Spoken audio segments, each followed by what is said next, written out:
નમસ્કાર, આપ જોઈ રહ્યા છો સંદેશ ન્યૂઝ અને આપની સાથે હું છું લખમા. વોર રૂમમાં આપ સૌનું સ્વાગત છે. અતિ મહત્વપૂર્ણ સમાચારો પર નજર કરવી છે. શરૂઆત કરવી છે રાજ્યમાં વરસાદનું જોર ઘટી રહ્યું છે તેનાથી. આગામી દિવસોમાં સામાન્ય વરસાદ રહે તેવી શક્યતાઓ અત્યારે વ્યક્ત કરવામાં આવી રહી છે.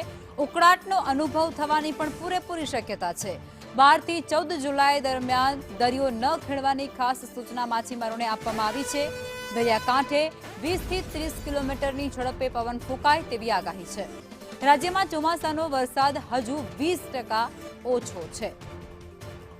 તો આ આગાહીને લઈ અને વિગતો અત્યારે સામે આવી રહી છે, જેમાં રાજ્યમાં હજુ પણ તાપમાન વધે તેવી શક્યતાઓ છે. આગામી 2-3 દિવસો માટે દરિયો ન ખેડવાની ખાસ સૂચના માછીમારોને આપવામાં આવી છે, કારણ કે દરિયાકાંઠાના વિસ્તારમાં પવનની ગતિ ખૂબ ઝડપી રહી શકે છે, મોજા પણ ઉછળી શકે છે અને માટે તેમની સુરક્ષાને ધ્યાનમાં રાખી અને દરિયો ન ખેડવાની ખાસ સૂચના આપી દેવામાં આવી છે. રાજ્યમાં વરસાદનું જોર ધીમે ધીમે ઘટી રહ્યું છે. વરસાદી સિસ્ટમ જે સક્રિય થઈ હતી તે અત્યારે ધીમે પડી રહી છે, જેને કારણે રાજ્યમાં અત્યાર સુધી 20% વરસાદ ઓછો રહી ગયો છે. અસહ્ય ઉકળાટથી અત્યારે જનતા ખૂબ પરેશાન છે અને જનતાની પરેશાની હજુ પણ વધે તેવી આગાહી થઈ છે.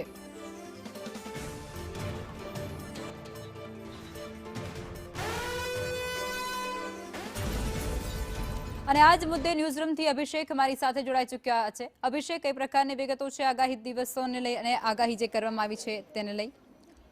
લખમાં અત્યારે હાલ જે સિચ્યુએશન છે, વરસાદે લગભગ વિરામ લીધો છે. હવામાન વિભાગની જે આગાહી છે કે એક સપ્તાહ માટે કોઈ નોંધપાત્ર વરસાદની આગાહી નથી, એટલે કે સામાન્ય વરસાદ પડશે.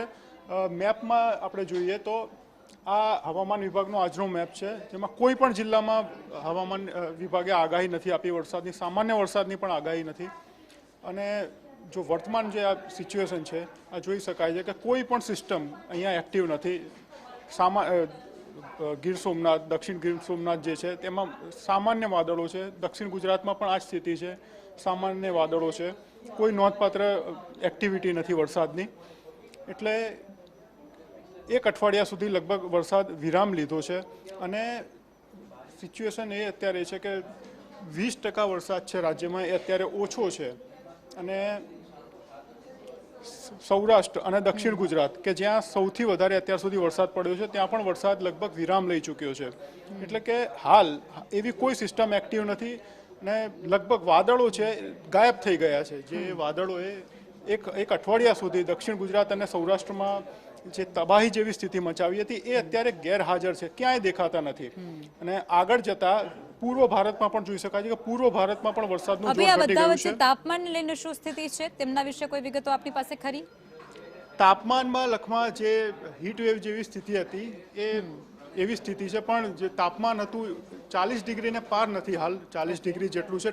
40 ડિગ્રી મોટા ભાગના વિસ્તારોમાં રાજ્યમાં 40 ડિગ્રીની અંદર તાપમાન છે. એટલે કે ગરમીમાં જે હીટિંગ હતું, જે ટોર્ચર હતું તાપમાન, એ અત્યારે હાલ જોવા નથી મળી રહ્યું. બિલકુલ, આભાર આપ જોડાયા તે બદલ અભિષેક.